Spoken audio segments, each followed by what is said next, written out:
Hi, and welcome to this lesson on how to read sheet music. I'm going to go through the very basic things. So this is a lesson for those who don't have a clue and for those who are unsecure about certain basic things. I'll start by teaching you where the notes are located on the sheets and on the piano and what the key names are. Then I'm going to go through the basic signs as sharps, flats, and so on. I'm also going to talk about fingering, dynamics, and key signatures. So, let's get started. What you're looking at here is the basic staff. You got the treble clef that basically is meant for the right hand and the bass clef that is meant for the left hand. But this rule can be broken, of course, but usually not in a beginner piece. In the middle of this staff, see the middle C. On the far right is the C above the middle C, and on the far left is the C below the middle C. And there are exactly 6 white keys in between each C.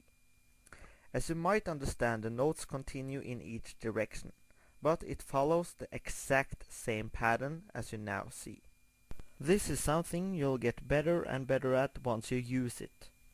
What I did in the beginning was that I memorized only the middle C, where it was on the staff and on the piano. Then, since I knew the system, I counted up and down, up and down and up and down, and suddenly I knew the upper C and the lower C. Then I had new places to count from, and after a month or so I automatically knew all the notes both on the staff and on the piano.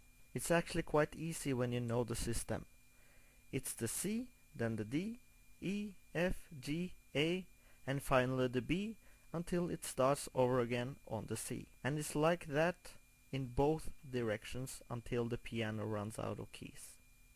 The faster you memorize this, the faster you can concentrate on the music. Okay, sharps and flats. I guess you have seen the black keys by now. They are sharps and they are flats. If you see a sharp in front of a note, you have to raise it with 1/2 step. And if you see a flat in front of a note, you have to lower that note with 1/2 step. So what is a half step? It's actually the very next key. If you see the lower C on the image, right?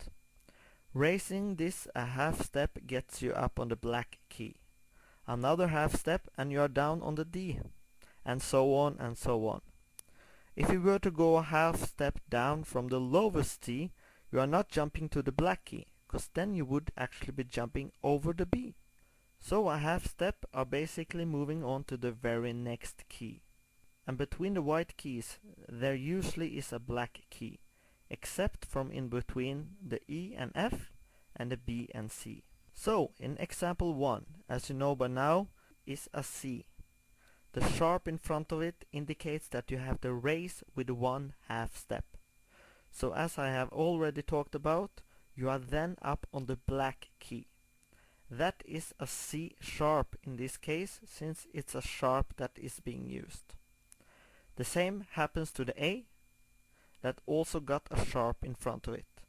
It's now up on the black key, that we now call the A sharp. Then on to the 2 flats that you see. On the first E on the staff, you got a flat sign in front of it. This will then lower it down to the black key, that we now call E flat.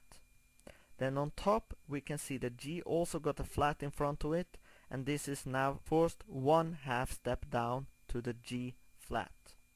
When either a sharp or a flat or any other accidentals, which they are called, appears in the sheet music, they last for 1 full bar.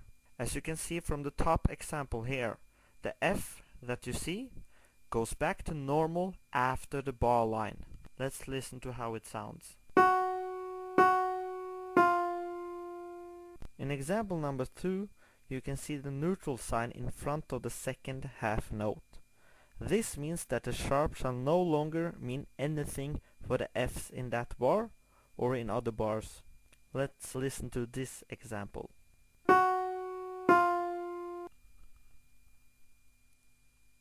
So, moving on. Our hands got a number attached to it. As you can see from the picture, the thumbs are both number 1 and the pinkies are both number 5. I guess this doesn't need any further explanation. But now you can see why this is a good thing though. In the marked place you can see numbers. This is actually the C major scale. The numbers are in this case the right way to play the C major scale. In regular sheet music they are often used as suggestions on how to use your fingers, especially when the fingering isn't obvious. To play this you start with your thumb, then you use your index finger, then the middle finger, before you have to tuck your thumb underneath to place it on the F, and then continue like it's written. Same procedure on the way down. Then it would sound something like this.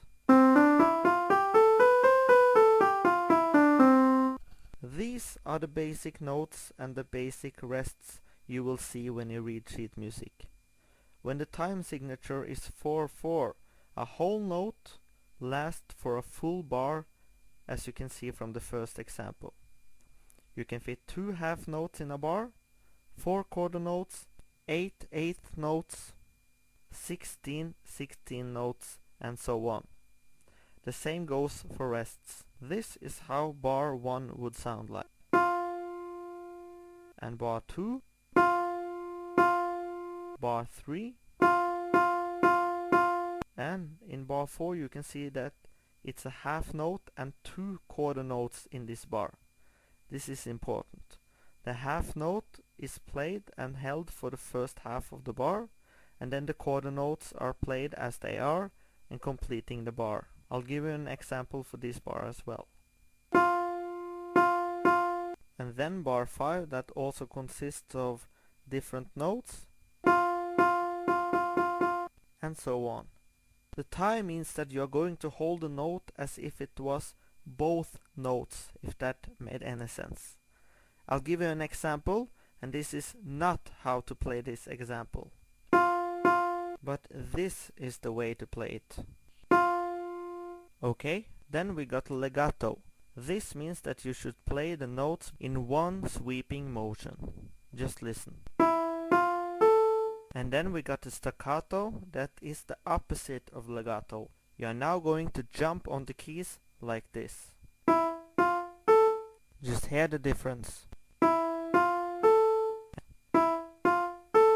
Then we got the glissando. This is when you slide from the first note and all the way to the last note like this.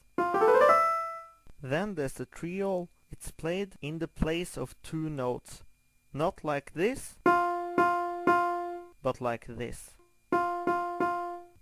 The note you see here with a dot after it lasting for itself and added half of itself. This quarter note is now a quarter and a half note. In the next example you can see this little duck sign, and this means that you're going to accent the note it's written above, like this. In the next example you can see there are 2 dotted lines on each side of some notes. This means that everything in between these lines are going to repeat 1 time unless a number is given. After you have repeated 1 time, you are going to continue the piece as normal. I'm not gonna talk a lot about the dynamics. Just pause the video at this picture and you can see the basic dynamic signs. So the key signatures. As you can see from my examples, you can see what key signature it is depending on how the sharps or flats are placed in the beginning. You can see in my D major example that there are 2 sharps, the C's and the F's. This means that every C and F in this piece are automatically sharped. In the E major example you can see there are 4 sharps. Every C, D, F and G's are automatically sharped. What notes that are sharped or flatted depends on what key the piece is written in. So when you start a piece, look at this place to find out what key the piece is written in. So finally, I'll just say that this is a lot easier than it might look like. Practice and dedication, and this will be easy in no time. Hope this helps, and please let me know. Comments and rates make me happy, like a sharp. No comments and no rates make me silly, like a flat. And I'll promise you I won't stay neutral if you subscribe to my channel. So, goodbye.